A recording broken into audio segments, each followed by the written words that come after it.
Hello everyone, today I will show you how to add only outside and inside border to Google Spreadsheet. Open your Google Spreadsheet. Now click on this blank space and select whole spreadsheet. Again select here and again see this. Click this blank space and select whole spreadsheet. Now click on this border option and here you will find this one outside border. First let us show you outside border. Click here and select here border color and see this outside border only showing here. Now give this border thickness and see this, and there is no inside border showing here.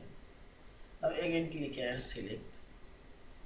Now I'll insert inside border and select this inside border option, inner border. Now see this inner border color and see this.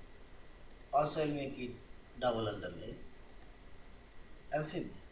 Only inner border see this. Again you can only say this outside border, click here and outside border color I will choose this one and I will make it dotted border and see this.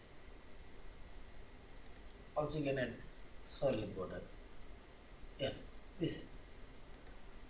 Thank you for watching. Please subscribe, like, share and comments.